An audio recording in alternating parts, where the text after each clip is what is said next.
दोस्तों, यह कैसा अजीब प्रेम था इनका। दोस्तों, इस कहानी को पूरा सुनकर जाना। दोस्तों, एक लड़की बोली कि मेरी एक दोस्त थी जो किसी लड़के से प्यार किया करती थी और मुझसे अक्सर चिट्ठियां लिखवाया करती थी।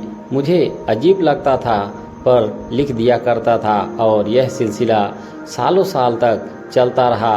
7 साल बीत गए और इसी बीच वह दिन भी आ गया जब हमारा 12वीं का आखिरी पेपर था। घर जाने के लिए सामान की पैकिंग पहले ही हो चुकी थी। सभी को पता था कि यह नवोदय का आखिरी दिन है और अब हम सब शायद ही कभी मिल पाएं। जूनियर हमसे डायरी लिखवा रहे थे। क्लास के लड़के लड़कियां एक दूसरे से मिलकर बातें कर रहे थे। हर कोई अपनी पुरानी स्मृतियों को सहेजने और नई यादें बनाने में लगा था और एक मैं था जिसे मानो किसी बात की फिक्र ही नहीं। हर दिन की तरह उस दिन भी एग्जामिनेशन हॉल से निकला और सीधे मेस में गया। विदाई का दिन था तो खाना भी अच्छा बना था। जी भर के खीर और पनीर खाया और हर दिन की तरह बेपरवाह पीछे ही लॉन्ड्री फाँद कर नदी पर पहुंच गया। यह वह जगह थी जहां स्कूल की छुट्टी के बाद अक्सर बैठा करता था, कभी अकेले तो कभी किसी के साथ। तुम लोगों को कभी यकीन नहीं आएगा पर मैं जन्मजान घुमंतू हूँ। मुझे नदी, पहाड़, झरने बचपन से ही अच्छे लगते थे और कई बार अपनी इस चाहत की वजह से मैंने मार भी खाई है। तो भला इस आखिरी दिन वहाँ क्यों नहीं जाता। नदी पर पहुँच देर तक बैठा, उसके बहाव को देखता रहा और जब वापस स्कूल लौटा तो सब जा चुके थे। हॉस्टल में सिर्फ मैं था और मेरा टीन एक का भारी भरकम बक्सा। कुछ देर बाद नज़र दूसरे तरफ गई तो देखा आंख में आंसू लिए वह खत लिखाने वाली मेरी दोस्त भी नज़र आई। मैंने उसे देखते ही जैसे ही देखा और फबक कर रोने लगी। मैंने कहा, क्या हुआ, कुछ बताओगी या फिर रोती ही रहोगी। उसने मेरी बात का कोई जवाब नहीं दिया। उसके हाथ में एक छोटा सा कागज़ का डब्बा था। मुझे पकड़ाकर एक झटके के साथ वह दरवाजे से बाहर निकल गई। मुझे कुछ समझ में नहीं आया। मैं बस खिड़की पर खड़े होकर उसे जाते हुए तब तक देखा जब तक कि वह मेरी आंखों से ओझल नहीं हो गई। ये लड़कियां भी ना एक सवाल की तरह होती हैं और इनके आंसू मुझे ना तो कभी इस बारे में इनका प्यार समझ में आता है और ना ही नफरत। मैंने हमेशा की तरह इस बार भी सोचा और आगे बढ़कर अपना सामान उठाया तो यह एहसास हुआ कि कुछ छूट रहा है। क्या बस यह नहीं पता चल पाया, ना जाने किस गम में मेरी आँख में से भी एक आंसू टूटा और कागज़ के उस डब्बे पर गिर गया।